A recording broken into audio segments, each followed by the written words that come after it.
Hello everyone, welcome to Chetan Bharat Learning. My name is Abhishek Sharma and today we'll be starting with Indian Economy Current Affairs Lecture 2. This lecture is focused on the issues and analysis with respect to Indian economy that took place during the period of 23rd to 27 June 2020. In this lecture, our effort would be not only to highlight the conceptual and the factual data that has come during this period, but also to build your answer writing skills with respect to certain questions that have emerged out of the current affairs in the last week.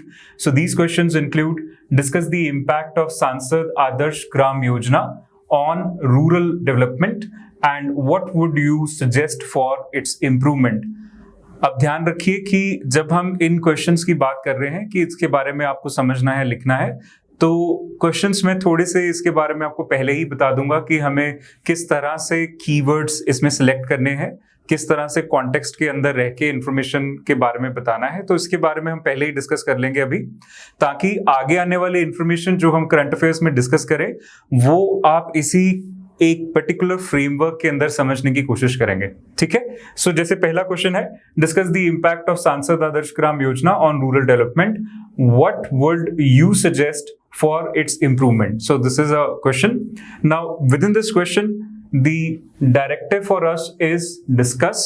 So discuss is an open-ended directive and you can put in the information as per the requirements, and moreover जितनी current affair related, जितनी context related आप discussion रखेंगे अपनी, उतनी ज्यादा अच्छी रहेगी। ठीक है, तो आमतौर पे ये बड़ा एक सेफ डायरेक्टिव है यूपीएससी के अंदर भी। देन इसका जो context here, that is rural development. Okay, so we have to now check the impact of this particular scheme on rural development. That is the first thing. So basically हमारा keyword क्या बना? Impact. So this is the keyword, this is the directive, and this is the context. The second part of the question is, what would you suggest for its improvement? Now, what is the thing in which the improvements are being sought by this question? ये it's जो है वो किसको refer कर रहा है? क्या वो योजना की बात कर रहा है या वो रूरल डेवलपमेंट की बात कर रहा है? डेफिनेटली वो योजना की बात कर रहा है, सांसद आदर्श ग्राम योजना की बात हो रही है, ना कि रूरल डेवलपमेंट की। रूरल डेवलपमेंट का इम्पैक्ट एनालिसिस करना है in terms of this particular thing, और दूसरा पार्ट है कि ये सांसद आदर्श ग्राम योजना के अंदर क्या बेटर किया जा सकता है। इस तरह से आपको क्वेश्चन का आंसर देना है। आपका जो फ्लो ऑफ इंफॉर्मेशन है, जैसे कि हमने लास्ट लेक्चर में भी बात किया था, that the keyword talks about what you have to write और about what the information should flow in your answer. The context is describing the environment or the ethos within which you have to answer. Okay, and your directive is how you should give the information flow, in what manner your information should flow within the answer. ठीक है जी, चलिए आगे बढ़ते हैं। What constitutes money supply? How does it affect the growth prospects in Indian economy? Now, when we say what constitutes money supply, the directive is fairly simple. It is factual in nature. You just have to give the components in terms of definition. Okay, and how does it affect the growth prospects in Indian economy? So when we say how, so how intends to ask a certain process, step 1, step 2, step 3. First this will happen, second this will happen, third this will happen. In this way you have to talk about it. Now these two are the directives, and in different parts of the question fairly simple directives are given. So in the second part, however, we have a particular keyword, that how does it affect the growth prospects in Indian economy. Okay, so this is the affect part, and what you have to talk about is the growth prospects in Indian economy. So आप बताइए कि इसमें से अब keyword क्या आना चाहिए? तो डायरेक्टिव ये हो गया हमारे पास, बड़ा क्लियर है, और हमें जो कॉन्टेक्चुअलाइजेशन दिया गया है वो इंडियन इकोनॉमी का है, और अफेक्ट और ग्रोथ प्रोस्पेक्ट ये एक तरह से मिलते जुलते से चीजें हैं हमारे लिए। कीवर्ड के लिए पूरी अब की फ्रेज बन रही है, what affects the growth prospects in Indian economy. ठीक है ना. तो affecting the growth prospects in Indian economy में you have to talk about the money supply. So it is a whole key phrase that we have to take into context in the second question. Third question is, how will the recent reforms in cooperative banking improve its functioning within the Indian economy? Examine. आपको मालूम ही है कि RBI के governance purview के अंदर अब clearly urban cooperatives को डाला गया है. तो इससे उनके गवर्नेंस रिफॉर्म्स में क्या फर्क पड़ेगा जब हम बात करते हैं कि improve its functioning. So जो functioning aspect है उसके बारे में बात करना है. And since it is again asked how, so you have to determine the process, how will it actually work, okay? And again, what is the keyword here? The directive is examine, okay? And you have to talk about the functioning part, so this is the context. And the thing you have to talk about centrally in your answer is improve. This is the keyword. You have to talk about the improvement. Earlier also, some things have been done. Now, how is this an improvement over the other efforts which are already in place? Okay. Now, next is fourth question. Discuss the recent changes proposed via Electricity Amendment Bill 2020. How will they improve the underlying issues in India's energy sector? Okay. Now, again, the keyword here is improve. Definitely many things are being done in terms of improvement of on various issues which are there in India's energy sector, and this particular bill will also set into motion certain changes which will reform India's energy sector, so you have to talk in that way. Then examine the impact of 36th ASEAN Summit on Indian economy. Again, the focus is impact, so this is the keyword. So many things will impact, will be creating an impact on Indian economy. Out of that, in your ASEAN Summit, what kind of impact is this particularly having on Indian economy? And you just have to examine the impact as to how much, what degree, in what areas, like that you have to talk. Okay?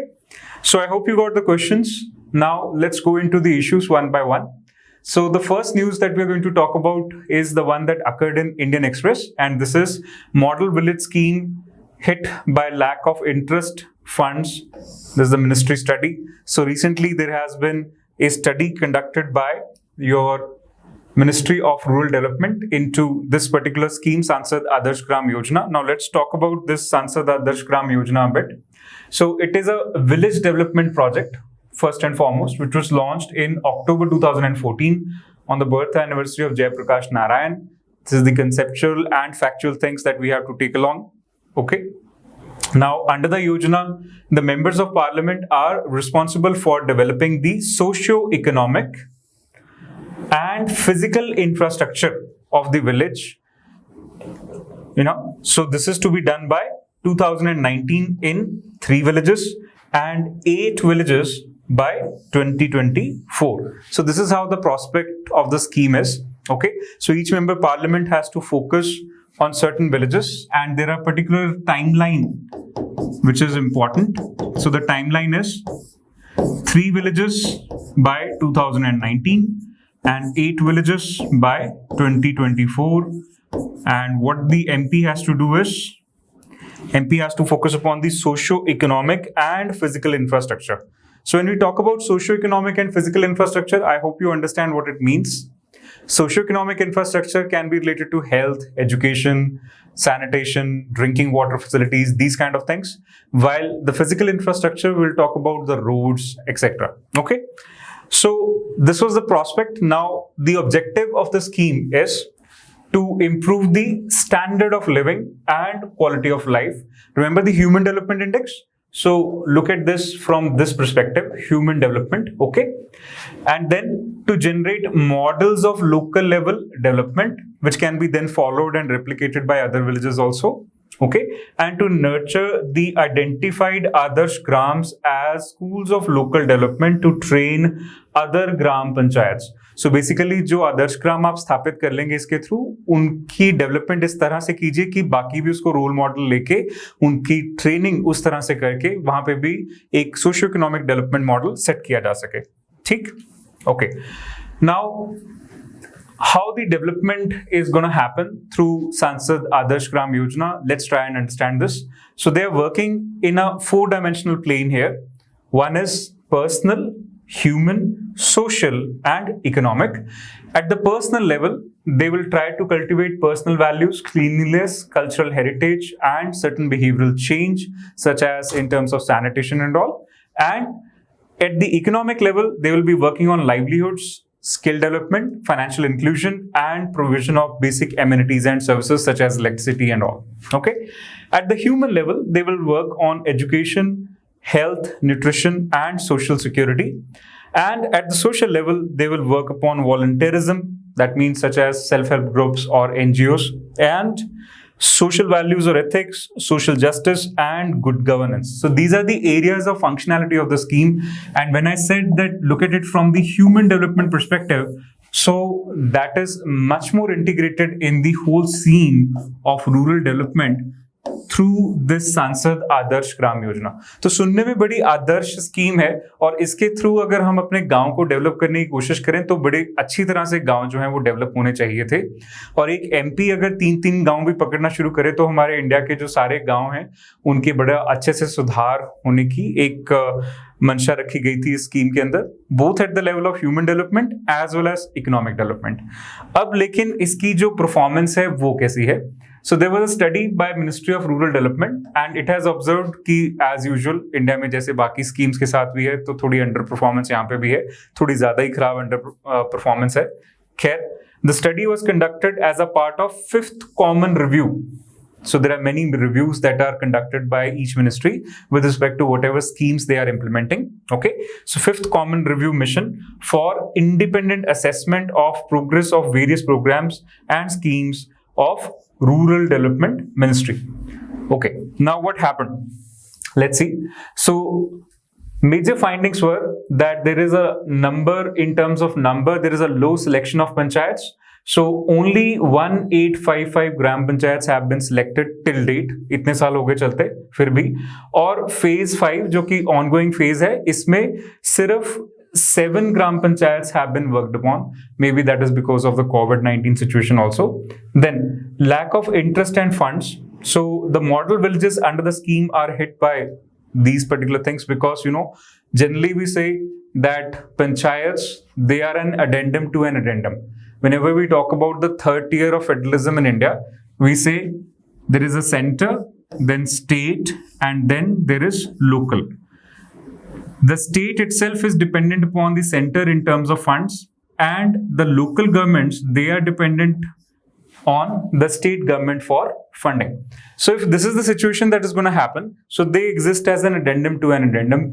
So one of the major problems in our Panchayati Raj system is lack of fund, functions, and functionaries. This you can use for your means answer writing as well. Okay, lack of funds, functions, and functionaries. These are the 3 major lags which eventually lead to the situation in which our Panchayati Raj system is there today. And we'll come across another news item from 15th Finance Commission shortly. It has already pitched for higher amount of funding towards panchayats so that the rural development can be done in a more participative manner and it can be actually decentralized in terms of the third tier of federalism. Okay, now moving on. There are another issues related with declaration. So many Adarsh Grams are there which are yet to be declared as open defecation free. Then there is a low convergence with, there are schemes like Manrega and so on. So unless and until there is convergence, you are not able to supplement and complement the efforts that are carried out by one scheme by that of the other. So this creates major trouble. Then rural roads. So the study expressed a concern over the quality of rural roads. So that is major issue. So Pradhan Mantri Gramin Sadak Yojana, that is also being taken into consideration while the implementation and the convergence of Sansad Adarsh Gram Yojana is seen. If you remember, we were to work on physical infrastructure as well, and rural roads are the thing which are most worked upon in terms of physical infrastructure at the rural level. Okay. Now, Moving on, there is some positive impact as well, which they have ascertained that in the villages where the MPs by themselves want to work for their villages, okay, so there has been a positive impact, and there is an example of Bhilwara, Rajasthan, where the MPs from those areas, so they have worked well, and rural development has been surely seen. Okay. Now, second major impact is there is a focused attention given to SC, ST and OBC through these particular schemes, and their interests are also catered to in the equity oriented manner. So this is again a positive thing which has come out of the scheme. Okay. Now there are certain recommendations. As in the question you have already seen, you have to make certain suggestions. So it will be good if your suggestions are in line with that of Ministry of Rural Development. You can definitely give some innovative solutions at your end, but including them will definitely put up your score. Okay. So there is a need to enhance impact. That is, the report recommended the Ministry of Rural Development may review the scheme for enhancing its impact. Ground level पे implement ठीक से होना चाहिए. Then, uniform norms. So it has been urged to the center to create a national rural road policy to ensure uniform norms of construction and maintenance, irrespective of whether the road belongs to state scheme or Pradhan Mantri Gramin Sadak Yojana or whatever. So basically the thing is, अगर सड़क बनी है तो उसके कुछ norms होने चाहिए, उसके नॉर्म्स के हिसाब से ही सड़क बने, ताकि जो इंफ्रास्ट्रक्चर क्रिएट हो रहा है, फंडिंग जो उसमें जा रही है, वो अल्टीमेटली लोगों का ही पैसा है, वो चाहे सेंट्रल सरकार खर्च करे चाहे स्टेट गवर्नमेंट खर्च करे, तो वो ढंग से होना चाहिए. इसके लिए एक पॉलिसी बननी है. Then additional funds are being sought. So center should examine if Finance Commission can provide funds for maintenance of rural roads, as many states have requested that center should share the cost of maintenance. तो आमतौर पे सड़कें बंद तो जाती हैं, लेकिन फिर जब एक बार खड्डे पड़ने शुरू होते हैं तो कोई ठीक नहीं करता. इसलिए चाहिए कि सेंटर से कंटिन्यूअस स्ट्रीम ऑफ फंडिंग जो है वो रेवेन्यू अकाउंटिंग के लेवल पे आती रहे, रेवेन्यू बजटिंग के थ्रू आती रहे. So that will be good. Okay, fine. Okay, so now let's go to the second news that we have to take up. The biggest LIC IPO that the government is set to launch. So that was there in Indian Express.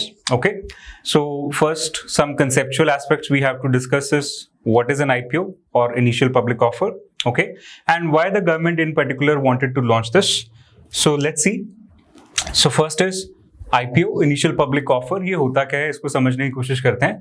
IPO is the selling of securities to the public in the primary market, and it is a type of basically capital market. As you would know कि कभी भी एक साल से ज़्यादा के लिए पैसा आपको अगर चाहिए, फाइनेंसिंग चाहिए, तो आप कैपिटल मार्केट जाते हैं. एक साल से कम के लिए चाहिए तो मनी मार्केट जा सकते हैं. और कैपिटल मार्केट जो है वो दो तरह की होती है. It is primary market and secondary market. Two types of market is there, and within the primary market you will have initial public offering IPO or follow on public offering FPO. आपको आसानी से समझने के लिए क्या करना है कि जब भी आप बोलो प्राइमरी मार्केट, तो that is like a first hand market. ठीक है, तो कभी भी आप जैसे शोरूम से गाड़ी खरीद के लाते हो तो आपके लिए वो फर्स्ट हैंड है. Secondary market is like car बाजार इन दैट केस, तो वो सेकंड हैंड मार्केट को आप सेकेंडरी मार्केट की तरह समझ सकते हो. तो जैसे हमारे स्टॉक एक्सचेंज है, they operate like secondary market with in the capital market. Okay, so coming up to the factual definition. So primary market deals with the new securities. Okay, thing is that you have to notice new securities being issued for the first time, and it is also known as the new issues market. And the difference from the secondary market is basically where are you buying from? Are you buying from the source or you're buying from some second hand? Okay. Now, what is the background to this particular IPO coming up? So in the budget 2021, the government basically announced that they will be coming up with an IPO of LIC. Essentially, right now, the government is in the disinvestment phase in terms of multiple public sector enterprises, and this is where you have to look at it. So in your topic on industries, you have a particular subtopic that is public sector enterprises. So disinvestment in this public sector enterprises is the topic that you are working upon. That's where it is going to add value. Okay. So in that parlance, the policy of disinvestment is working since 1991, and right now the government is much more enthusiastic about it. Why? Because it has to generate the resources for the funding of economic growth, which is very essential right now. And otherwise, we are looking at a huge fiscal deficit, which the government is bound to set into. So right now, if you look at the data, so they say, I'll come back to this particular slide. You see, the fiscal deficit of Indian economy is set to rise to around 11% of GDP. Okay, and because of this, the government has to come up with certain solutions where the funds will be raised by coming up with IPOs and certain things like that. Okay, now the central government has started the process to launch IPO of LIC right now, and LIC is essentially the fully owned aspect of Government of India and was set up in 1956. Certain facts about LIC would be good if you know them. Going back to what just happened here in the IPO prospect. So the government expects to raise around rupees 90,000 crore through the stake sale in LIC. So once that happens, till now, अगर government का कोई public sector enterprise में disinvestment हम करते थे तो उसको कभी कभी LIC खुद खरीदता था क्योंकि इनके पास सरप्लस फंड्स बहुत होते हैं. लेकिन ये पहली बार है कि अब LIC का खुद का IPO आ रहा है. ठीक है. एंड IPO मैकेनिज्म के थ्रू होता क्या है? An unlisted company makes either a fresh issue of securities और an offer for sale for its existing securities और both. Okay, so this is how the IPO mechanism is going to work for LIC. Now, what is the benefit? So, as we said, an IPO, this will definitely raise funds for the government, but for the company, what will happen is it will bring in transparency into the affairs of LIC. तो जैसे हम कह रहे थे कि LIC खुद ही public sector enterprises के shares खरीद रहा था, तो वो एक बहुत ट्रांसपेरेंट मैकेनिज्म नहीं है ऑपरेशंस के लिए. Since it will be required to inform its value and other market related developments on time to the stock exchange. So this will be a good step forward in bringing in the transparency and accountability in the functioning of this large mammoth public sector enterprise. Okay, then it also gives an opportunity for retail investors to participate in the wealth creation of LIC. So essentially, people like you and me will be able to invest in the functioning of LIC and will be also able to gain from its gains or profits. Okay, and listing of companies on stock exchange also happens through this IPO kind of things, as you must have already read in your notes. Now, moving on to the next news item that we have with us is information about country of origin by the sellers made mandatory at the GEM portal to promote Make in India and Atmanirbhar Bharat Abhiyan. So we already talked about the rule of origin clause in the previous class, okay, and this is very much related to the rule of origin thing only. Now what they have done is, in the government e-marketplace, this is a basic online portal through which the center, state government, its departments, ministries and attached offices have to do any kind of procurement, and this GEM portal is an online portal. Now, whenever a seller has to register their goods and services on their portal, they have to mention the country of origin as well as the value addition that has happened in that country for a particular thing that they are going to list on this GEM portal. This will eventually work out well in case of the rule of origin clause, in terms of anti-dumping duty, in terms of putting up tariff barriers or non-tariff barriers, and in the indirect manner, it will also promote the Atmanirbhar Bharat Abhiyan or Make in India initiatives, right? So that is the whole thing. Now about the GEM portal, we have to know about a little conceptually, and the static portion says that GEM is a one-stop national public procurement portal to facilitate online procurement of common use goods and services required by various central and state governmental departments, organizations and public sector undertakings. तो सिर्फ centre ही नहीं है, state भी है, ये ध्यान रखना है. Then it was launched in 2016 to bring transparency and efficiency in the government buying process, and it operates under the Ministry of Commerce and Industry. ये कुछ चीजें हैं जो GEM पोर्टल के बारे में आपको प्रीलिम्स के लिए कैरी करनी है. Then this is a special purpose vehicle, okay, so under the Ministry of Commerce and Industry, and now it has made it mandatory for the sellers to enter the country of origin while registering a new product on the GeM portal. Okay, so this is the core thing. So essentially, we putting up any kind of tariff barriers or non-tariff barriers on a particular good or service will become easy for us. Okay, now in the next news item on Press Information Bureau website, there was an circular issued by the Ministry of Finance. So this was about the Turant customs that it talked about. So essentially, it's a paperless thing in terms of charging the customs duty and everything. So let's look into this. What is this Turant customs? And it might be important for your prelims as a prelim centric information, not too much in the mains though. Okay, so the Central Board of Indirect Taxes and Customs unveiled a secure QR coded shipping bill. So that is what Turant custom is. So secure QR coded shipping bill that would be electronically sent to the exporter. So it is going to be working in the import-export area.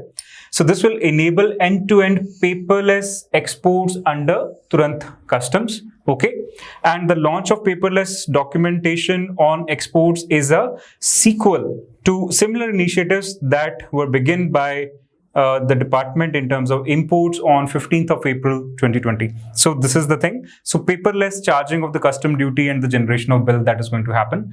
What are the benefits now from the mains standpoint? Okay, so one, green customs, since it is going to be a paperless thing. Second, it is business friendly because as far as the payment and the collection of receipts and the management of the same customer receipts is concerned, it will be business friendly. And it will also improve the ease of doing business scenario by working upon a particular aspect that is trading across borders. So that is the parameter within the ease of doing business index that will improve. World Bank जो है वो ये index को हर बार launch करता है, तो आपने इसके बारे में प्रीलिम्स के क्वेश्चंस पहले भी आप यूपीएससी में देख चुके हो जहां पे सिर्फ इंडेक्स ही पूछा था. दो इनिशिएटिव्स और लिए गए हैं मिनिस्ट्री ऑफ फाइनेंस सीबिक के द्वारा. They are ICE-Dash and Atithi. Now, ICE-Dash is for improved monitoring of custom clearance of imported goods, and Atithi is for facilitating the arrival of international passengers. So let's look into them in a little bit of detail. ICE-Dash is essentially an ease of doing business monitoring dashboard.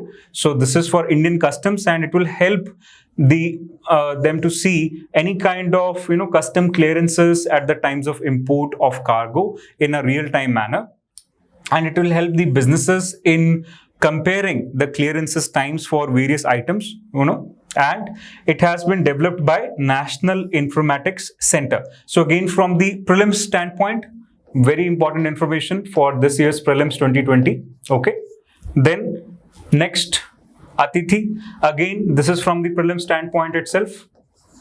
So in this is a mobile app which has been developed for the international travelers so that they can give the information beforehand, before arriving or before even onboarding a flight to India. What kind of information can they give? So they can file declaration of dutiable items जिनके ऊपर customs duty लगनी है India आने के बाद, along with the currency with the Indian customs even before boarding the flight, and it would again encourage tourism and business travelers to come into India.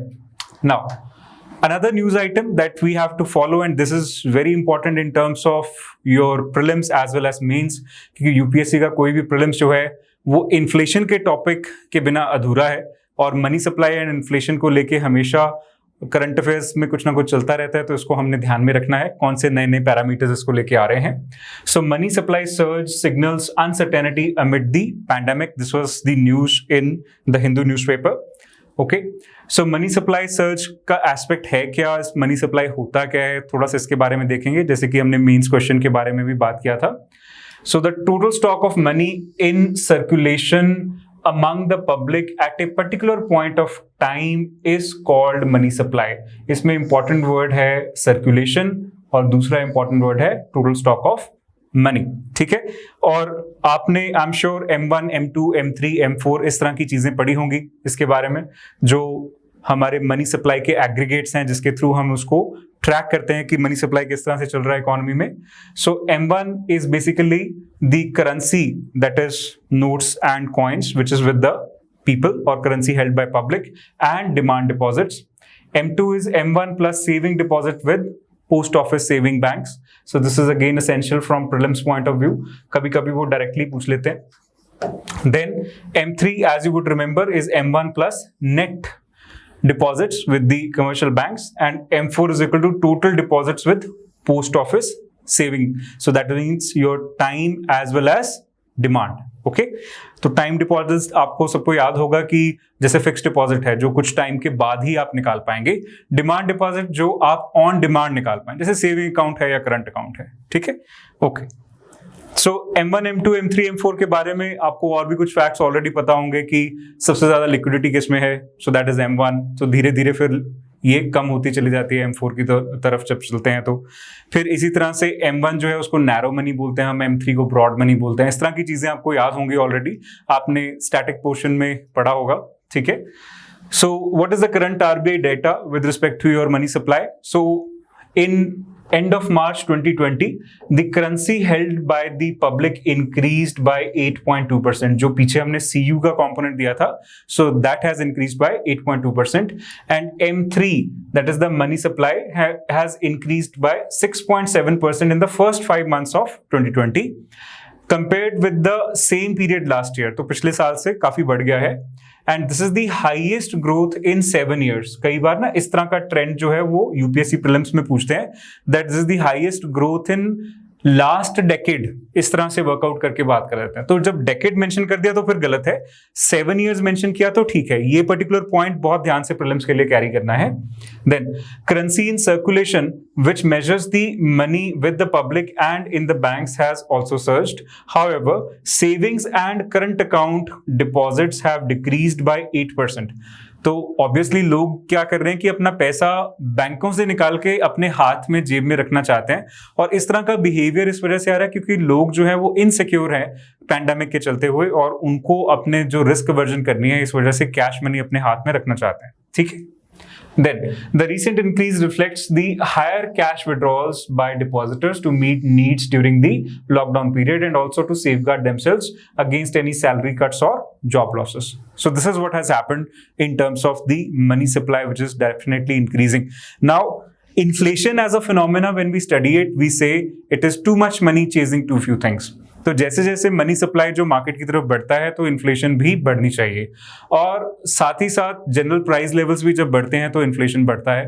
अब आप एक तरफ देख रहे हैं कि पेट्रोल और डीजल के दाम जो हैं वो अनइमेजिनेबल लेवल पे हाई होते चले जा रहे हैं. डेली बेसिस पे हम उनको देखते हैं तो sometimes we see that now diesel is priced higher than petrol in India, which is a first time thing. Okay, it's although just 10 to 12 paisa higher, but yet higher is higher.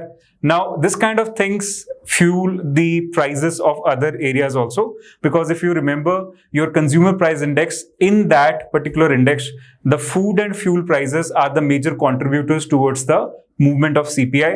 Okay, and fuel prices in particular are around 10%. Okay, and now if you imagine them coming together and increasing the prices, because if fuel prices increase, the food prices also increase in terms of transportation cost, in terms of the generator engines that are working at the farmer's field. So everything, input costs, they will keep on increasing, ultimately fueling the inflation from the supply side, as well as fueling the inflation from the demand side when we have the supply glut in terms of money. And this is inflation. Maybe it can increase growth in coming times. At least economy की जो रफ्तार है वो तो बढ़ी हुई नजर आएगी हुई. जो monetary value of final goods and services produced within an economy within an year, तो वो जो है डेफिनेटली एक पॉजिटिव तरफ मुड़ना शुरू हो जाएगा. लेकिन लोग बहुत परेशान होंगे, ये डेफिनेट है ना.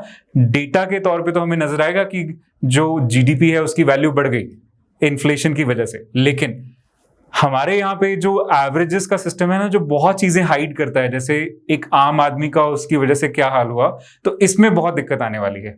Right, now moving on, what is the impact? So a rise in money supply usually is seen as leading indicator of growth in consumption and business investments, but due to COVID-19 pandemic this time this is unlikely to bolster either. आमतौर पे हमें लगता है कि money supply बढ़ रहा है तो इन्वेस्टमेंट बढ़ सकती है, कंजम्पशन बढ़ सकती है, लेकिन अब पैंडेमिक के चलते ऐसा कुछ नहीं है. लोग बस अपना पैसा निकाल के अपनी जेब में रख रहे हैं, उससे मनी सप्लाई तो बढ़ रहा है statistically speaking, but at the same time the formula is not working in all the dimension it is supposed to work. Now people have curtailed their discretionary spending. Discretionary matlab jahan pe unki necessity nahi hai, and they are not sure, as they are not sure of the permanence of their incomes that they are having, and lenders too are unwilling to take risks as slowing discretionary spending slows demand for manufactured goods and industrial goods. Okay, so this is what is happening right now.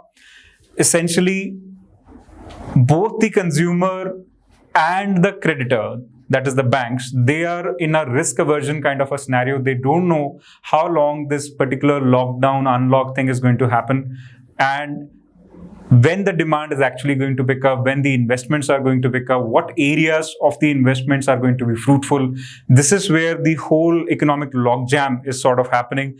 Government is trying very hard to get the economy going, but right now, as we see in India, it is not able to give people the vision or an enhanced perception as to the direction in which the people should start moving in terms of your production, distribution, consumption, and exchange, right? Now, next news item, purchasing power parities and size of Indian economy. So recently, there was an international comparison program which is being, run, and the data for that international comparison program was released by World Bank. And for 2017, those data have come in, and where we are placed right now in terms of purchasing power parity, that is the news item that we have to work on. Okay. Now, this particular news item is related to national income accounting aspect of your syllabus in General Studies Paper 3, Indian Economy. So, World Bank has released the purchasing power parities reference year 2017 under the International Comparison Program. अब ये data release करने वाला world bank है, लेकिन ये जो international comparison programme है, it is the largest world wide data collection initiative under the guidance of United Nation statistical commission. Okay, so ये जो इंटरनेशनल कंपैरिजन प्रोग्राम है उसको चलाने वाला बैकएंड पे कौन है? United Nations statistical commission. Data release करने वाली बॉडी है वर्ल्ड बैंक. तो ये प्रीलिम्स के हिसाब से दोनों चीजें अलग अलग याद रखनी है. Then objectives of this ICP, what is this? So it produces the purchasing power parities and comparable price level indices for participating economies and converts the volume and per capita measures of GDP and its expenditure components into a common currency using PPP, ताकि हम eventually US, China, India इन सारी economies को compare कर पाएं एक दूसरे से. इसलिए हम ICP के थ्रू ये डेटा कलेक्ट करके ये एक्सरसाइज करते हैं. अब यहाँ पे कंसेप्चुअल लेवल पे आपको पता होना चाहिए कि परचेजिंग पावर पैरिटी है क्या, तो थोड़ा सा इसके बारे में देख लेते हैं. So it is the rate at which the currency of one country would have to be converted into that of another country to buy the same amount of goods and services in each country. तो आप फर्ज कीजिए कि let's say 25 different goods and services हैं, तो उनको खरीदने के लिए अमेरिका में let's say certain dollars खर्च हुए, चाइना में certain yuan खर्च हुए. The currency is actually renminbi and the denomination unit is yuan. Now they're coming up with digital currency as well. And India में certain rupees खर्च हुए. तो इस तरह से अलग अलग करेंसी खर्च होती है. अब जितने कम करेंसी यूनिट खर्च करके एक particular amount of goods and services मिल जाएं, तो उस हिसाब से हमारा परचेजिंग पावर पैरिटी का इंडेक्स जो है वो सेट हो जाता है. नंबर 1 पे आजकल चाइना है इस 2017 के इंडेक्स के हिसाब से, नंबर 2 पे यूएसए है और नंबर 3 पे इंडिया है. ठीक है, सो ये इस रैंकिंग से हमें पता चलता है. सो कुछ और फैक्ट्स हैं इंडिया के इस पर्टिकुलर प्रोग्राम के अंदर. सो इंडिया इज ए को chair of ICP governing body along with statistics Austria for the ICP 2017 cycle. तो ये आपको अपने प्रीलिम्स के लिए याद रखना है. Very discrete fact. And India has participated in almost all, now this is very important, not all, okay, almost all rounds since its inception in 1970. तो 1970 से ये programs चल रहे हैं. The MOSPI, that is Ministry of Statistics and Program Implementation, is the national implementing agency for India for this ICP protocol, and which has the responsibility of planning, coordinating and implementing the national ICP activities. तो हमारे यहाँ पे nodal body कौन है? Ministry of Statistics and Program Implementation. And the ICP 2017 results, revised results for 2011 and estimates of annual PPPs of the period 2012 and 16 are available on the ICP website anyhow. Now, what is the ranking and global status? So 176 economies were mapped on this PPP, and the PPPs of Indian rupee per US dollar at GDP level is now 20.65 in 2017 from 15.55 in 2011. The exchange rate of US dollar to Indian rupee is 65.12 and it has increased from 46.67 during the same period. And this is the PPP exchange rate. This is not the currency exchange rate as we look at it, as it might be somewhere near 70, 75, that kind of thing. The PLI of India is 47.55 in 2017, which has increased again. Okay. Now, what is the ranking? So India has retained and consolidated its rank of third position at the global level. Like we said, China is at first position, and which is followed by USA at second position. Okay, and India is at the third, and it's also the third largest economy in the world in terms of PPP. Now, regionally, when we look at it, that is 22 economies in the Asia Pacific region. So there, India is second largest economy, with China again number 1. Okay, so this is the situation. One more concept that has come across in this particular news item is gross fixed capital formation. I have given it, you can read it. I hope you all already know it, so I'll not take much of your time while discussing this particular thing. It is just referring to the net increase in physical assets, and that is the gross physical, fixed capital formation. Now, moving on to the next news item, which is there for your mains answer writing as well. So there's a news from the Hindu newspaper that RBI will now supervise cooperative banks. Now, when you look at the news item, it is cooperative banks in general, but when you read into it, the nuances, they say that it is going to now actively take up the governance mechanism of urban cooperatives, and the rural cooperatives are not yet fully in the purview. Probably this is just a mechanistic thing, and ultimately this will also follow the same line. Okay, so what is a cooperative bank, or what is cooperative banking? This is the first conceptual thing that we have to work on. So a cooperative bank is a financial entity, first off, which belongs to its members and who are at the same time the owners and customers of their bank. So it's a borrowers and non-borrowers, owners and customers of their own bank. Okay? Then they are broadly classified into urban and rural cooperative banks based on their region of operation. गांव में काम करेंगे तो बोलेंगे rural, शहर में काम करेंगे तो बोलेंगे urban. They are registered under the Cooperative Societies Act of the state.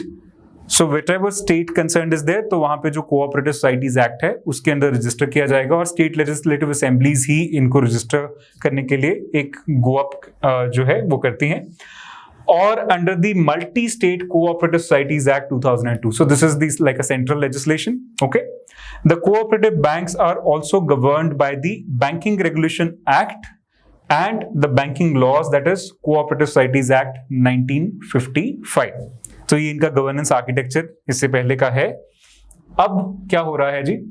So now they are going to come under the supervision of RBI, and within this supervision, what all are the nuances? Let's look into them. This will be important from both prelims and mains point of view, and you will be adding them to the cooperatives as well. So you see, cooperatives, अगर आप देखेंगे इसको लेके एक बहुत अच्छी एक momentum चल रहा है गवर्नमेंट के लेवल पे सिंस 2012.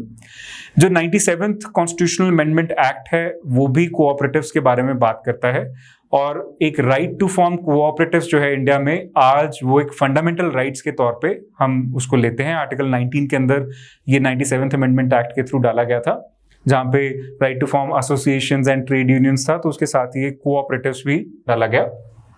अब उसको लेके एक फर्दर मोमेंटम जनरेट हो रहा है with improvement in the governance architecture. इससे पहले सिचुएशन यह था कि वो एक ड्यूअल कंट्रोल के अंदर रहते थे. तो ड्यूअल कंट्रोल कैसे काम करता था, ये सारी चीजें समझते हैं, और अभी क्या हो रहा है वो भी देखते हैं. So government has approved an ordinance, essentially So you remember the ordinance making powers of president, Article 123. Okay, to bring all urban and multi-state cooperatives, so they are urban and multi-state, okay, under the direct supervision of RBI. अब यहाँ पे rural नहीं है, ध्यान से. Then the decision comes after several instances of fraud and serious financial irregularities which were happening in this cooperative, especially when this demonetization happened. At that time, cooperative banks again came into picture. और cooperative banks का जो structure है ना, वो basically कुछ इस तरह से है. So it may be at the top level there is state cooperative bank. उसके नीचे जो है एक DCCB या District Central Cooperative Bank होता है, और उसके नीचे प्राइमरी एग्रीकल्चरल क्रेडिट सोसाइटीज होती हैं. ठीक, अब सिस्टम ये चलता है कि जो पैक्स हैं ग्राउंड लेवल पे, इनमें हमारी 2017 से पहले कोई खास integration with the central banking नहीं था, और ये अपना एक खातों के बेसिस पे, वही खातों के बेसिस पे काम कर रहे थे, नॉट इवन डिजिटल. यहाँ पे जो KYC नॉर्म्स हैं वो बहुत अच्छे से ध्यान में नहीं लाए जाते थे, तो इस तरह से ये काम कर रहे थे. डिमोनेटाइजेशन होने के बाद जब पता चला कि ये पैक्स के अंदर ही लोगों ने अपने पैसे जो है वो गोलमाल कर लिए, क्योंकि सारा कुछ रिटर्न में आता था, फिजिकली लिखे जाते थे खाते, तो उनमें आराम से आप कैसे भी ऊपर नीचे लिख सकते थे. तो ये सारी धांधली का पता चला. तो फिर हमारे यहाँ पे जो करीब 65,000 पैक्स हैं, इनको इंटीग्रेट करने के लिए 2017 बजट में एक फंड जारी किया गया सबसे पहले, कि इनको सेंट्रल बैंकिंग आर्किटेक्चर के साथ जोड़ा जाए और ये पूरे का पूरा जो सिस्टम है इसको स्ट्रीमलाइन करके इसकी कंप्यूटराइजेशन की जाए. This was the first thing that we started in the 2017-18 budget. उसके बाद भी लेकिन जो इनका गवर्नेंस आर्किटेक्चर था वो बहुत डिस्क्रीटली फंक्शन नहीं कर रहा था. गवर्नेंस आर्किटेक्चर के बारे में देखते हैं. So till now, the cooperative banks came under dual regulation of RBI and the registrar of cooperative societies. तो जैसे आपके PCS के एग्जाम होते हैं तो उसमें असिस्टेंट रजिस्ट्रार कोऑपरेटिव सोसाइटी इस तरह से सिलेक्शन होती है, फिर आगे वो प्रमोट होके इस पोस्ट पे चले जाते हैं, and resulting in regulatory and supervisory lapses at many of these banks. क्योंकि जब दो पर्टिकुलर बॉडीज रेगुलेट कर रही हैं तो एक दूसरे के ऊपर हमेशा ये बोलते रहते हैं ये आपने देखना था, ये मैंने देखना था, इस तरह से चल रहा होता है. ठीक है. The RBI had no powers till now to drop an enforceable scheme of reconstitution of A cooperative bank. ये सारी की सारी पावर कहां थी? स्टेट गवर्नमेंट के पास या रजिस्ट्रार कोऑपरेटिव सोसाइटी के पास, जिसके अधीन ये बंदा काम कर रहा है वो स्टेट गवर्नमेंट ही है. However from now onwards the urban and multi state cooperatives, ध्यान रखिए रूरल फिर भी नहीं है, will come under direct supervision of RBI. तो ये जो काम पहले नहीं कर पाते थे वो अब आरबीआई कर पाएगा. तो इससे जो गवर्नेंस आर्किटेक्चर है वो इंप्रूव करेगा. Now benefits क्या है? This move will empower the RBI to regulate all urban and multi-state cooperative banks on the lines of commercial banks. तो जैसे उनके लिए prudential norms हैं वैसे ही यहाँ पे भी बन सकते हैं. ठीक. And earlier the Supreme Court pronounced that cooperative banks come under the definition of banks under the Banking Regulation Act 1949 for the purposes of Sarfazi Act 2002. तो ये एक पुरानी सुप्रीम कोर्ट की जजमेंट है. ये भी इसी चीज को रीइंफोर्स करती है कि आरबीआई जो है उसको कोऑपरेटिव बैंक्स को रेगुलेट करना है. ठीक. Now it will also provide more security to the depositors. तो जो लोगों के पैसे यहाँ पे हैं उनमें भी ये अच्छा हो जाएगा. तो एक गवर्नेंस आर्किटेक्चर के लेवल पे ये चीजें इंप्रूव करेंगी. लेकिन एक पर्टिकुलर लेवल पे इश्यू अभी भी पेंडिंग है. वो क्या? that the rural cooperative banks will continue to remain under the dual regulation of RBI and registrar of cooperative societies. और हमारे यहाँ पे जो रूरल कोऑपरेटिव्स हैं वो फाइनेंशियल इंक्लूजन का एक बहुत बड़ा हिस्सा है. इनफैक्ट अर्बन एरियाज के अंदर तो कोऑपरेटिव्स के साथ साथ कमर्शियल बैंक्स भी हैं. तो एक आम बंदे के पास दोनों चॉइस है, वो कहीं पे भी जाके अपना खाता खोल सकता है, अपना काम वहां पे कर सकता है. लेकिन जो गांव के लोग हैं उनके लिए सबसे ज्यादा जरूरी ये रूरल कोऑपरेटिव्स हैं as it is for the financial inclusion perspective. और खास तौर पे जो प्राइमरी एग्रीकल्चर क्रेडिट सोसाइटीज हैं इनका आर्किटेक्चर भी अगर आरबीआई के प्रॉपर सुपरवाइजरी कंट्रोल के अंदर आ जाए तो फिर बहुत अच्छे से ये काम चल सकता है, या फिर स्टेट गवर्नमेंट के लेवल पे ही एक प्रॉपर बॉडी होना चाहिए जो इसको रेगुलेट करे और वो बॉडी फिर आरबीआई को ठीक तरह से जिम्मेदार हो। इस तरह से भी एक मैकेनिज्म बनाया जा सकता है। अब लेकिन इसको लेके अभी भी गवर्नेंस रिफॉर्म्स जो हैं वो पेंडिंग है और इनको जल्द से जल्द गवर्नमेंट को कर लेना चाहिए ताकि फाइनेंशियल इंक्लूजन जो है वो brick and motor rural cooperative branches के थ्रू भी अच्छे से चल पाए। हालांकि आज हमारा जो ज्यादातर फोकस है वो डिजिटल फाइनेंस के ऊपर है, तो हम ज्यादातर बैंकों को वहां पे लेके जाने में गांव में इतने इंटरेस्टेड नहीं होते, लेकिन फिर भी जो आर्किटेक्चर ऑलरेडी बन रखे हैं, जिन सिस्टम्स के अंदर लोग ऑलरेडी हैं, चाहे वो फाइनेंशियल इंक्लूजन के लिए अब काम में लाए जाएं या ना लाए जाएं, उनको बेहतर बनाना ही हमेशा अच्छा रहता है, बजाय इसके कि उनको आप डिली डैली फॉर्मेट में जैसे हैं वैसे चलने में। ठीक, चलिए आगे बढ़ते हैं। So there is another one, India prepares for a change in the electricity sector through proposed electricity amendment bill 2020. So this was another news item in the Press Information Bureau website. Okay, so within this news, you know what the focus is, electricity amendment bill 2020। तो इसकी जो कुछ core provisions हैं उनको हमने देखना है और एनर्जी सेक्टर में वो कैसे इंपैक्ट करेगा in terms of reform scenario, उसको हमें देखना है। ओके, सो आपने अगर देखा हो तो एनर्जी सेक्टर को लेके गवर्नमेंट अभी बहुत प्रोएक्टिव है। पिछले कुछ दिनों में, कुछ हफ्तों में हमने ये देखा कि कोल सेक्टर को लेके गवर्नमेंट ने बड़े प्रोएक्टिवली रिफॉर्म्स लेके आई है। तो इसी तरह से जो सेंट्रल गवर्नमेंट का अभी एक इंट्रोडक्शन है in terms of electricity amendment bill, that is another step in that direction and it will amend various provisions of your electricity act 2003।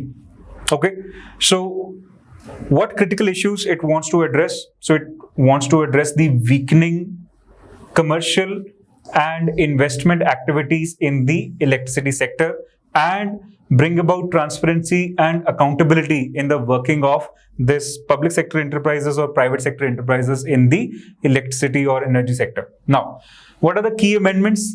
क्या मेजर चेंजेस किए हैं? पहला है national selection committee. So instead of separate selection committee for appointment of chairperson and members of state electricity and regulatory commissions, there is a proposal to set up a national selection committee, ताकि कोई political level पे इधर उधर चीजें ना की जाएं और एक नेशनल लेवल पे एक सिंगल सिलेक्शन कमेटी है जो इनके बंदों को चूज कर रहा है। Then introduction of direct benefit transfer. So this will be beneficial for state governments because it will ensure that the subsidy reaches the people who are actually entitled and the state government gets clear accounts of the amount of given subsidy. पहली बात तो ये है। दूसरा, it will benefit the distribution company by making sure that the subsidies due are received as per the number of beneficiaries. तो direct benefit transfer की बात की है in terms of subsidies, in terms of electricity। तो एक तो clarity रहेगी और ऑनवर्ड अकाउंटिंग में भी ये हेल्प करेगा, ट्रांसपेरेंसी बिल्ड करने में भी हेल्प करेगा। So this is another thing that the amendment seeks. Then it also wishes to create a national renewable energy policy. So that is another thing that it is trying to associate with. So India being a signatory to the Paris Climate Agreement, it is therefore proposed to have a separate policy for the development and promotion and generation of electricity through renewable sources of energy. So this is again an amendment proposed. नहीं तो electricity आ रही थी और backend पे renewable और non-renewable के लिए कोई policy variation अभी तक specifically नहीं था। Then, the policy prescribes a minimum percentage of purchase of electricity from renewable sources of production and it seeks to give special attention to hydropower, क्योंकि ये हमारा एक unexplored area है, अभी भी इसमें बहुत potential है। अगर इसको हम explore करेंगे तो electricity के अंदर sufficient amount of generation हम कर सकते हैं इंडिया के अंदर। Now, next thing it wants to work on is strengthening of the appellate tribunal. So just for the grievance redressal mechanism in the energy sector, this will be very helpful in electricity because कभी लोगों के bill ज्यादा आते हैं तो वो कहाँ जाएं, तो उसको थोड़ा सा सिस्टमैटिक करने की जरूरत थी। फिर to be able to effectively enforce its orders, it is also proposed to give the powers of High Court under the provisions of the Contempt of Courts Act. तो ये जो appellate tribunal है तो इसको कुछ पावर्स ऑफ हाई कोर्ट देने की बात की जा रही है ताकि जो भी डिसीजन ये दे वो इन्फोर्स कर पाए।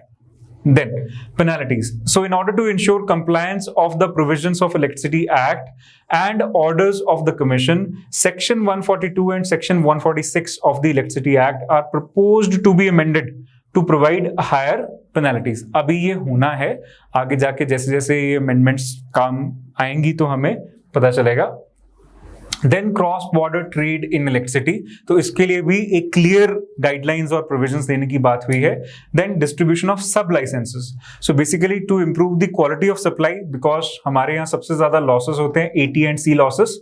So they are aggregate technical and commercial losses in electricity which are somewhere of the order 45%. अगर 100 यूनिट बिजली बनी है तो करीब 55 यूनिट ही है जो ग्राउंड लेवल पर पहुंचेगी और in between aggregate technical and commercial losses होंगे, तो उनको कट डाउन करने में हेल्प करेगा. ठीक.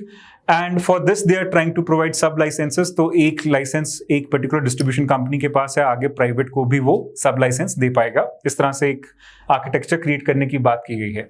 ठीक. अब अगली न्यूज आइटम के ऊपर चलते हैं. हिंदू के अंदर न्यूज आया था, centre pitches for ₹10 lakh crore for panchayat from the 15th finance commission. So this was the core area. So essentially what is happening, जैसे हमने बात की थी कि अब थर्ड टियर ऑफ फेडरलिज्म के पास sufficient amount of funds, functions और फंक्शनरी नहीं है, इसलिए अब central government specially at the level of ministry of Panchayati Raj, ministry of rural development, everyone is pitching कि ग्राउंड लेवल पे जो पंचायत हैं उनके पास सफिशिएंट अमाउंट ऑफ फंड्स होने चाहिए, ताकि वो जो स्कीम्स लागू करना चाहते हैं या जो कोई इनिशिएटिव्स लेना चाहते हैं डेवलपमेंट के एस्पेक्ट से, तो वो खुद भी उसको इनिशिएट कर पाए. तो let's see. So in a meeting with 15th Finance Commission, as you know, it is under NK Singh. The Panchayati Raj Ministry has pitched for a 5-fold increase in funding of rural local bodies. So how much it is? 5-fold. Let's see कितना होता है अभी, क्योंकि 15th Finance Commission की recommendations आनी अभी बाकी हैं, तो जब final recommendations आएंगी तब हमें पता चलेगा. As of now, we can just see the recommendation and it is in the right direction. Now, the ministry asked for ₹10 lakh crore to be allocated during the period of 2020, 2021 to 2025, 26. This is the period of 15th Finance Commission. And road construction, its maintenance and drinking water supply are the major projects which are carried out by panchayats using the Finance Commission grant. So that's where this extra amount of money that is coming in will do a major impact. Okay. So what are the key points? So allocation has been tripled between 13th and 14th Finance Commission. So exaggeration भी नहीं है अगर 14th से 15th के अंदर वो 5 times हो जाए तो, ठीक है. And you know, the utilization rate of Finance Commission grants between 2015 and 2019 stands at 78%. So sufficient amount of utilization is there. India में आमतौर पे जो स्कीम्स के अंदर पैसा आता है उसकी 60% के आसपास यूटिलाइजेशन हो पाती है, लेकिन यहाँ पे 78% हो रही है पंचायतों के अंदर, तो उनको और फंड्स देने में कुछ बुरा नहीं है. और यहाँ पे यूटिलाइजेशन 100% इसलिए नहीं हो पाती क्योंकि इनके पास एक क्लियर लाइन ऑफ फंडिंग नहीं होता. इनको ये नहीं पता कि हमारे पास नेक्स्ट फंड्स कब आएंगे, या जो अवेलेबल फंड्स हैं उसको हमने अगर अपने हिसाब से यूज करेंगे टाइड ग्रांट और अनटाइड ग्रांट में, तो उसमें भी थोड़ी सी लैक ऑफ क्लैरिटी रहती है. अगर वो स्ट्रीमलाइन कर लिए जाए कि इतनी अश्योर्ड फंडिंग आपको मिलेगी और अनटाइड ग्रांट्स भी ठीक ठाक मिलती रहें, तो फिर जो पंचायत हैं वो अपने लेवल पे बहुत अच्छी डिसीजन मेकिंग करके डेवलपमेंटल एफर्ट्स कर सकती हैं. ठीक. Now the 2.63 lakh panchayat across the country have 29 functions under their ambit, जैसे कि हमारे पास कॉन्स्टिट्यूशन में लिखा है. So according to the 11th schedule of the constitution, तो इन 29 फंक्शंस के ऊपर जो रूरल डेवलपमेंट का टास्क है वो करने में that will enable if there is sufficient funding available with the panchayats. Okay. Now during the COVID-19, panchayats have gained further importance because they ran isolation camps, medical camps, contact tracing, etc. And major challenge during this particular pandemic and lockdown was that most of the panchayats could not provide cooked food at short notice. So this was a trouble. So now the ministry has proposed to set up community kitchens in each panchayats operated by local self-help groups. So ये एक अलग से हमारा एक initiative है जो ministry of Panchayati राज करना चाहता है. सेल्फ हेल्प ग्रुप्स के माध्यम से। और इसमें अच्छी बात ये होगी कि डिजास्टर मैनेजमेंट, चाहे वो अभी पैंडेमिक मैनेजमेंट हम कर रहे हैं, चाहे आगे जाके कुछ नेचुरल डिजास्टर्स आते हैं, specially if you see at the eastern coast of India, तो वहां पे ये बहुत हेल्पफुल रहेगा इन कमिंग टाइम्स ऑल्सो, अगर इस तरह से हम एक आर्किटेक्चर क्रिएट कर लेते हैं तो। The role of panchayat also became important in the Garib Kalyan Rozgar Abhiyan. So as you know, हम extra amount of labour hours generate करने की कोशिश कर रहे हैं थ्रू वेरियस डेवलपमेंटल प्रोग्राम्स, चाहे वो जल जीवन मिशन है, चाहे वो मनरेगा है, तो वहां पे ये डेफिनेटली हेल्प करेगा। ठीक है, so this was with respect to the Panchayati Raj. Now let's look into the 36th ASEAN meet. So if you remember the ASEAN grouping, so this is a map representing the ASEAN grouping inclusive of Laos, Vietnam, Philippines, Cambodia, Malaysia, Brunei, Indonesia, Singapore, Thailand and Myanmar, the core countries within the ASEAN grouping. Okay, so जब भी कोई भी ASEAN meeting होता है, session होता है, आपको news में पढ़ने को मिलता है, फर्स्ट एंड फॉरमोस्ट तो प्रीलिम्स बेस्ड क्वेश्चंस आपको इसमें से तैयार करने हैं। ठीक है, अब प्रीलिम्स के एंगल से क्या क्या इंफॉर्मेशन आपके लिए जरूरी हो सकती है, let's look into that. So it was established in 1967 in Bangkok, Thailand, with signing of ASEAN Declaration, that is also called as Bangkok Declaration, by the founding fathers of ASEAN, which are, अब पूरी countries नहीं है लेकिन Indonesia, Malaysia, Philippines, Singapore and Thailand, तो सिर्फ ये countries थी जो डिक्लेरेशन साइन करने के टाइम पे थी। Now it consist of 10 members, namely you can read, so जो हमने अभी डिस्कस किए वही 10 मेंबर्स हैं। The chairmanship of ASEAN is on rotation basis annually, okay, and alphabetically आगे आगे आगे आगे बढ़ता चला जाता है। Now, recently the 36th ASEAN summit was held via video conference to focus on the COVID-19 pandemic response and post-pandemic recovery and further cooperation within the partner countries. तो video conferencing के through ये summit हुआ। The theme of the summit was cohesive and responsive ASEAN. तो ये theme आपको prelims के लिए याद रखना है। The summit was chaired by Vietnam, so present जो चेयर है वो वियतनाम के पास है। Now what are the key points mains के एंगल से, जो हमने जैसे क्वेश्चन में भी बात की थी कि इंडियन इकोनॉमी के ऊपर क्या इंपैक्ट आएगा, तो वहां पे आपने देखना है। The summit decided to establish an ASEAN COVID-19 response fund, so this is the first thing with respect to prelims, with the reserve for medical supplies to meet urgent needs during the epidemics or pandemics. Then it also decided to build the ASEAN standard procedures of epidemic responses in case of health emergencies. तो eventually वो spread out नहीं करेंगी जैसे इस तरह से इस बार COVID-19 हुआ। The summit stated that ASEAN region's economy is expected to contract for the first time in 22 years. और हमारा भी, अगर आप लुक ईस्ट पॉलिसी देखते हैं, तो we want to improve trade relations with them we have free trade agreements with many of the countries, so this is where we want to work on, और comprehensive economic partnership agreements, तो उसका हमारी economy पे impact आएगा। It also focused on the crippling cost of the corona virus which has ravaged the economies of tourism and export reliant countries such as Thailand and Vietnam. The summit noted the concerns over land reclamations and recent developments in South China Sea. So इनके साथ हमेशा एक गड़बड़ जो है वो China की चलती रहती है। Let's look into the map and you will be able to know. Now you see, with respect to the South China Sea issue, these countries, they are having some partly and parsley islands, so in those islands the South China Sea is trying to have its own claim. आपने IR के जो current affairs हैं उसके अंदर Raghav sir के through ये discussion के बारे में सुना होगा। तो इस वजह से जो 9 डैश लाइन है और वो सारे कॉन्सेप्ट्स हैं आपको ऑलरेडी मालूम है, इस वजह से वहां पे ट्रबल ऑलरेडी ब्रूइंग है। Now with this I come to the basic wrap in terms of discussion of issues and analysis. कुछ एक न्यूज आइटम्स हैं जो मैंने सिर्फ आपको देखे छोड़नी है, वो आपकी सेल्फ रीडिंग के लिए हैं। Like this FATF report flags wild life trade, so financial action task force को लेके कोई न्यूज आती है तो आपने उसके बारे में थोड़ा सा पढ़ना है। सो हिंदू के अंदर ये पर्टिकुलर न्यूज आइटम आया था, सो this you can read. This is related to FATF as well as environment and biodiversity. Just a simple reading will be sufficient. Similarly, SEBI eases preferential issue pricing norms for companies. तो कभी preferential share देना है तो उसको लेके क्या pricing norms है, उसको लेके क्या easing किया गया है, थोड़ा एक बार इसको preferential reading आपने अपने level पे दे देनी है और छोड़ देना है, बहुत ज़्यादा seriously इसको नहीं लेना है. Some passing things are there. Read them and leave them. They don't add too much in terms of conceptual or factual data. That's why we keep them as a reference sake. We read them. In case a specific question come, we can use them. But ultimately, आपको बस इनको लेके इतना ही काम करना है, ठीक है? फिर एक और कोविड-19 के इम्पैक्ट को लेके हिंदू में कुछ डेटा दिया गया था that India's enterprise software market to see 3.8% growth. So despite the fact कि economy shrink कर रही है, लेकिन जो सॉफ्टवेयर मार्केट है वो ब्लूम करेगी because online like we are studying right now. So this is the mechanism which is booming and in this mechanism in particular the whole digital economy, the whole digital infrastructure, whatever is related to it. So they are the sectors where investments are happening right now. Okay, so there is a 7.6% expected compounded annual growth rate of software market in India. So जैसे अब चेतन Bharat learning की भी हमारी एक app आ रही है तो उसमें भी एक sufficient amount of investment है ना? Then 16% growth in Indian software market during the second half of 2019 compared to an year ago.